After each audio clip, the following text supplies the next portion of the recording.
Hello there, families, and welcome to Curriculum Night Fall 2020. Here are some details for you about Biology B that your student is currently enrolled in.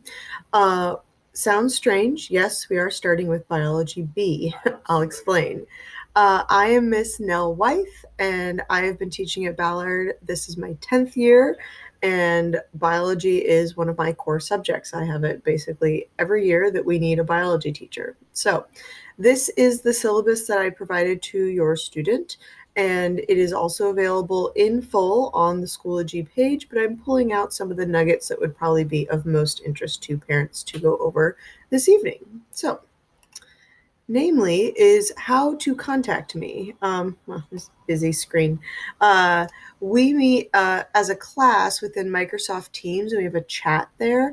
So your student is very easily able to contact me in the Microsoft Teams chat. They can just type an @ symbol, Wythe, and it will be a message directly to me. It comes right to my phone or my watch because it's all connected through Teams. So if your student needs to reach me urgently, that's really one of the best resources. For you as a parent, it would probably be my email. My former last name was Niewiadomski, so the email looks really long here. It didn't even all fit, but you can still look me up within Seattle Public Schools or on the Ballard website under Nell Wythe. Schoology messages are fine. They just tend to get very buried and hard to navigate amongst and go back to and search to because there's really not a good organization system within the Schoology messages. I may send out a message to the whole class very effectively that way, but then getting replies back would be helpful if it's through email or through the chat. I will never ask your students to submit to me their assignments in an email or Schoology message. Assignments will always be submitted directly to the Schoology page or in our OneNote classroom. So our course, what we are focusing on this year, I hope is your students' natural curiosities. So I explained to them that this biology class is not maybe a typical science class that someone might be accustomed to, where the teacher just delivers content in lecture form. Here is the information. Please memorize it, review it, regurgitate it back to me on the exam to show me you've learned it. This is a course that is designed around the NGSS, or Next Generation Science Standard practices, that actually is more of a story arc of like, here's a phenomenon that we don't know much about, or we only know some things. Let's investigate, let's learn something, let's model an aspect of that and see how that modeling might build upon our learning. Let's collect data and evidence in a lab investigation. Does this tell us something more about that phenomena? Let's build and add to our explanation and understanding, and then wrapping it up and trying to get all of the pieces that we have done throughout the unit to be this big picture explanation, and then a final unit exam to, yes, check for content understanding. So this does throw some kids for a loop because I will not just give them the right answer oftentimes, and there may be some frustration of like, why am I having to do this reflection again? It's because we've learned something new. So now you put the first idea with the second idea and see how they are relating to each other and helping to build the bigger picture. So I just want to let you be aware of that the learning style in this class might be a little different than what your student may have been used to in middle school. So roughly what we'll be working on this year in biology. And to mention biology B, right? Nope. That one, yeah. So seems strange we have biology A and biology B. Typically in the fall, biology A is what is started with cellular respiration and animals and photosynthesis and plants and then decomposers and climate change all together. But biology B was ended on at the end of last year in the spring, and a lot of the content was already prepared for remote learning. So the biology teachers in all of Seattle Public Schools have actually flipped the curriculum around, and we are starting with biology B, these units. So systems and scale is what we're in right now. Our phenomenon is like, what makes you the biological organism that you are. So as a living organism, what are you made out of?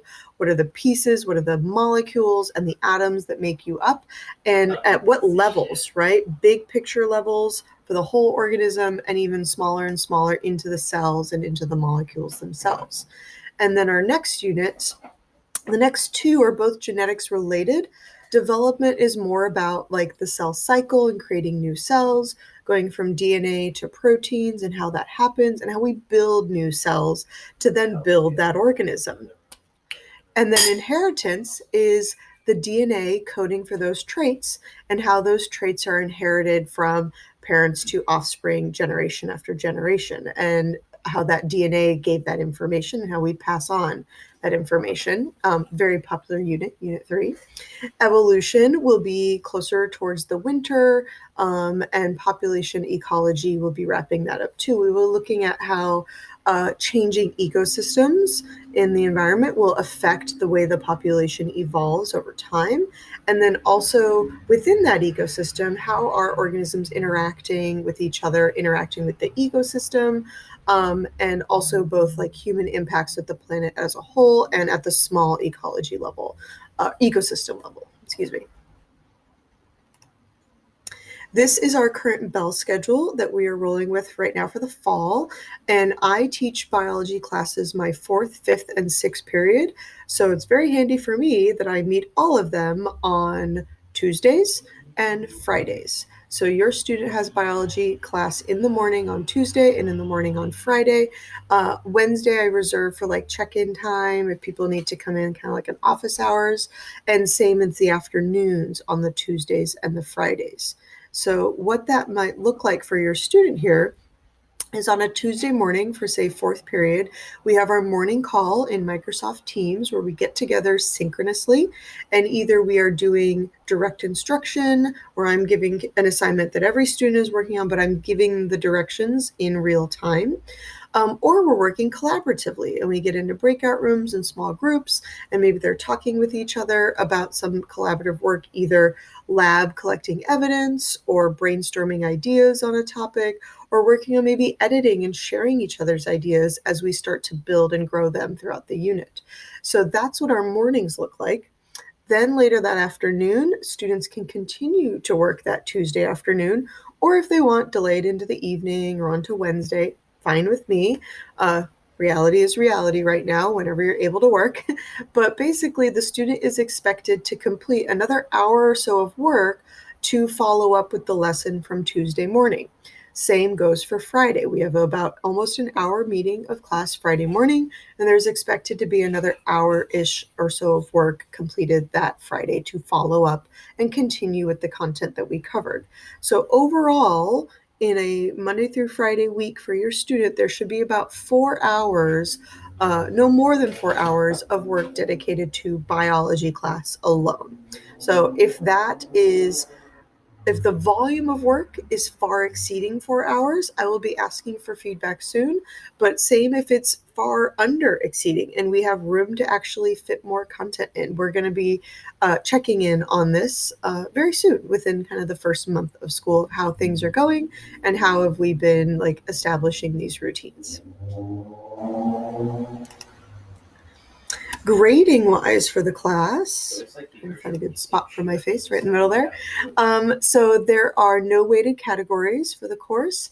Mainly there is formative work that is very lightly graded or simply marked as collected and complete, and then summative work. Formative is things along the way, practice, revisits, editing, changing, doing it again. Summative work is the cumulative summary content that you know at the very end that does have more firm and higher points assigned to them at the end. So our work that we're doing in the class, we have the formative things that we're doing in our synchronous morning sessions where students are putting their ideas on the page, thinking about stuff, collaborating. The discourse and discussion that we will slowly begin to have as we collect more evidence, maybe from lab demos that we can pull data online, or even modeling, like some video manipulatives and things like that, will kind of come and get the ideas of the class coming together. So I'm looking for their participation in those discussion exercises. Excuse me. And then explanation writing begins as formative because it's kind of what they think of their ideas early on, but we keep editing that draft and turning it into a summative piece of their full understanding of this phenomenon that we're trying to explain at the end of every unit, from the beginning to the end. And then lastly, there are summative tests. Might be small little quizzes along the way for small chunks of content, but then very likely also a test or project at the end of a unit. In the spring, when we finished out the semester last year, the grades were either an A for a passing grade, no matter what it was, or an incomplete. This year, nope, that way.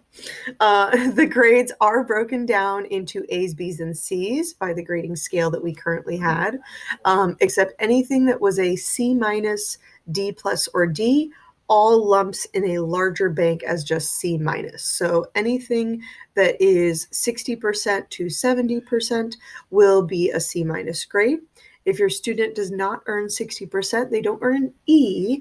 It's going to be an incomplete, with the opportunity, hopefully, for them to continue this work from first semester to earn the credit of this course.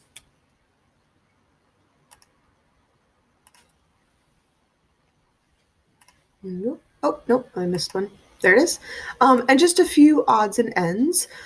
Being in our remote learning setting, labs are going to look different. We won't be in the classroom, obviously, doing them. And some of them are not quite translatable to happening at home. For example, a gel electrophoresis experiment. I will still be performing the experiments and having video demos and explanations for the students to follow along so they can at least visually be experiencing them and collecting the data from them. Wherever I can find something that students can generate the data at home somehow, or collectively come together and pulling data from online resources or simulations to then generate their own data, I will try. But like I said, I've been teaching biology for almost 10 years now. I have years past of data that we can at least pull and be using our science skills practice to analyze and interpret and see what that data does mean. So for the time being, there is no lab safety form to be signed, normally happening in the fall. And the one perk here is we're not asking for any money right now because we don't need any equipment at the moment. So the materials fee is something we'll put a pin in. If we are able to be coming back into the classroom in some aspect in the second semester, this will be revisited for our needs at that time. So I hope that answers some of your questions. And I want to go back to the top. There we go. Or, well, I'll just have my face twice. It's great being able to share biology with your students. I hope from a lot of their intro surveys and things like that, a lot of them are excited for this course, and I am excited to be working with them. We're going to make the best of our situation. There have been some technical bumps in the road, but we're all handling it with grace and patience, so let them know I appreciate that, and it will only get better. And if your student is ever struggling or needing help, please let them know to reach out. I am unoccupied most of the afternoon and just waiting in those afternoon asynchronous times there to help them. So please let them know it is completely encouraged to reach out, basically. So if you have any questions for me, please use my Outlook email, nknyevyadumps@seattleschools.org. And I'm looking forward to working with you and your students this year. Thank you, and goodbye.